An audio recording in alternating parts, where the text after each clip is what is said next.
When we speak of the material world, we usually think we are referring to the underlying reality of the world that we are perceiving out there. In fact, we are only describing our image of reality. The materiality we experience, the solidness we feel, the whole of the real world that we know are all aspects of the image created in the mind. They are part of our interpretation of reality. Paradoxical as it may sound, matter is something created in the mind. When we realize that everything we know, including the whole material world that we experience out there, is part of the phenomena, the image constructed in consciousness, we find the truth is a complete reversal of our everyday view. Matter as we know it is a creation of consciousness. So the ultimate nature of reality, the reality we experience in consciousness, space, time, matter, energy, the whole substantial world built up from our sense perceptions, is created within consciousness. The essence of this whole phenomenal world is not matter but consciousness. When we look at the world, we do not see consciousness out there. All we see are the various forms and qualities that consciousness has taken on. To us, the material world appears to be devoid of consciousness. The reason we do not find consciousness in the world we observe is because consciousness is not part of the picture generated in our minds. It is the canvas on which the picture is painted. But when we mistakenly assume that the picture of reality painted in our mind is the underlying reality, we find ourselves presented with a very difficult question regarding consciousness. How does conscious experience arise or emerge from matter? This is the so-called hard question to which many scientists and philosophers are currently devoting considerable time and attention. The question these people are actually asking has more to do with our image of reality than the fundamental reality. They are asking how it is that a complex network of neurons within the brain can give rise to conscious experience. How does something as immaterial as consciousness arise from something as unconscious as the material world? Is it a result of the complex patterning of data across the neural network? Or is it something else? The real question is, how is it that matter, space, time, color, sound, form, and all the other qualities we experience emerge in consciousness?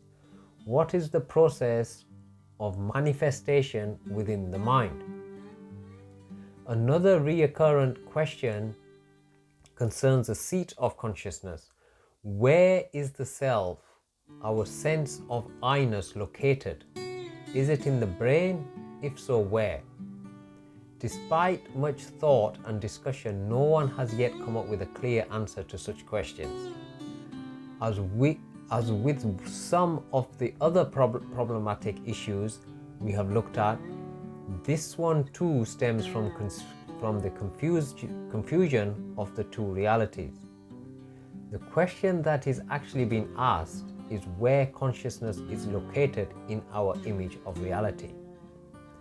There are two answers to this question. On one hand, consciousness is not located anywhere within the world. The whole world, our entire image of reality, including our bodies and brains, is itself a manifestation within consciousness. Consciousness is the container of the world. It is not contained within it. On the other hand, we do clearly experience ourselves to be located somewhere within that image. We have created this image of reality and have quite naturally put ourselves at the center of this image. The whole world we have constructed is constructed around a central point, the center of our perception.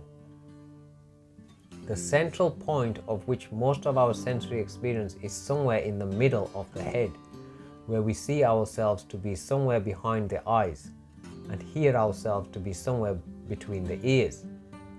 This is where we quite naturally place ourselves within our image of reality. Since the brain is also located in the middle of the head, it is easy to assume that consciousness is somewhere located in the brain. But this need not necessarily be true at all. In short, consciousness is not located anywhere within the world. It is that within which the world is located, but we create a sense of location for ourselves within our image of the world, placing ourselves at the center of our perceived world. A second recurrent theme in mystical literature is the knowledge of being one with all things. The realization that I am the universe, that is all me and all is in me. As before, these are not necessarily the ravings of a deranged mind. In most spiritual traditions, they signify a high state of consciousness and generally come from adepts with many years of inner exploration. It is far more likely that they represent people who have experienced firsthand that the entire universe, everything we know from the cells in our bodies to the distant twinkling stars, exists within consciousness and not the other way around. Far from suffering from an illusion, a person in this state is knowing the phenomenal reality for what it is. It is we who are under an illusion when we believe that the world we see around us is actually around us, not within us. These inner explorers have discovered that it is true, that it truly is all in the mind. Religion and philosophy have evolved as consciousness has tried to understand itself and explain its relationship to what it sees as the physical universe in which it seems to operate. Great thinkers and teachers from different religions and philosophies throughout time have described their view of who we are, where we are, and what we are doing here.